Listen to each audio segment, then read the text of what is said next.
तो आज हम बात करने वाले हैं मगध महाजनपदा की, जिसकी राजधानी है राजगृह। राजधानी हुआ करती थी राजगृह, जिसे गिरिब्रज के नाम से भी बुलाया जाता था। ठीक है, अगर हम महाजनपद मगध की बात करें तो इसमें जो डायनेस्टीज की शुरुआत हुई है वो हरियंक वंश से हुई है। ये जो हरियंक वंश है इसको बिंबिसार लेकर आया था और बिंबिसार को डिफीट किया शिशुनाग ने। शिशुनाग जिसकी डायनेस्टी थी नागवंश। नागवंश के बाद अगर हम बात करें तो नागवंश के बाद जो अगला व्यक्ति आया जिसने शिशुनाग को डिफीट किया वो था महापद्मानंद।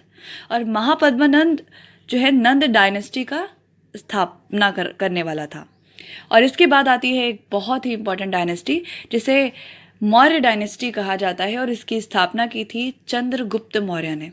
तो ये हमारे लिए बहुत इंपॉर्टेंट है, तो इसको बहुत डिटेल में पढ़ना है क्योंकि इससे बहुत क्वेश्चन पूछे जाते हैं।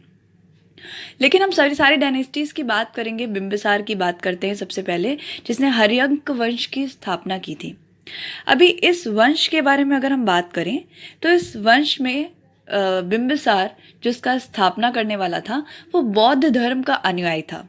इसकी हत्या इसके ही अपने पुत्र अजात शत्रु ने कर दी थी। अब अजात शत्रु ने अपने पिता की पुत्र हत्या की तो इसके पुत्र ने भी अजात शत्रु की हत्या करी। यानी अजात शत्रु की हत्या की थी उदयन ने। उदयन जो कि अजात शत्रु का ही पुत्र था।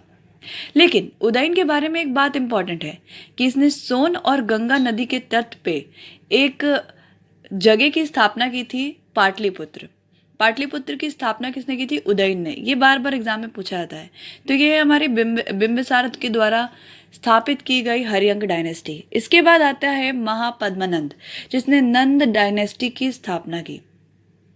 अभी नंद डायनेस्टी या महापद्मानंद की बात करें तो हम ये कह सकते हैं कि इसी समय पर मैसेडोनिया का सरदार यहाँ पर आया था जिसका नाम था सिकंदर। अब आपने ज़रूर सुना होगा सिकंदर के बारे में। ये जो सिकंदर है इसने झेलम नदी पर इसी सिकंदर ने एक युद्ध लड़ा था। किसके साथ? राजा पोरस के साथ। और इस युद्ध को हाइडेस्पीन का युद्ध कहा जाता है। ये बहुत इंपॉर्टेंट है और हमसे एग्जाम में पूछा जाता है कि सिकंदर और पोरस के युद्ध को किस नाम से बुलाया जाता है और कौन सी नदी पर। सिकंदर की मृत्यु बेबीलोन में हुई थी। ये भी क्वेश्चन कई बार एग्जाम में पूछा गया है। आगे बढ़ते हैं और अगली बात करते हैं एक बहुत इंपॉर्टेंट डायनेस्टी की, चंद्रगुप्त मौर्य। जो चंद्रगुप्त मौर्य के द्वारा स्थापित की गई मौर्य डायनेस्टी है या मौर्य वंश की बात करेंगे। बहुत इंपॉर्टेंट है इसलिए मैंने यहाँ पर इंपॉर्टेंट भी लिख दिया है। अगर हम बात करें तो चंद्रगुप्त मौर्य के गुरु का नाम था चाणक्य। इनके अन्य नाम भी पूछे जाते हैं जैसे कि विष्णुगुप्त और कौटिल्य के नाम से भी ये जाने जाते थे। अभी चंद्रगुप्त मौर्य के जो ये गुरु हैं इनकी एक बहुत फेमस पुस्तक है अर्थशास्त्र, जो कि पॉलिटिक्स से रिलेटेड है। तो इनकी पुस्तक का नाम हमेशा एग्जाम में देखने को मिलता है। ये पुस्तक राजनीति से संबंधित थी। मुद्रा की बात करें तो इस वंश के दौरान, इस डायनेस्टी के दौरान जो मुद्रा चलती थी वो थी पर्ण। इसी वक्त सेल्यूकस निकेटर आया हुआ था। सेल्यूकस निकेटर का आक्रमण यहाँ पर हुआ था। इसी सेल्यूकस निकेटर का एक सेनापति था जिसका नाम है मेगास्थनीज।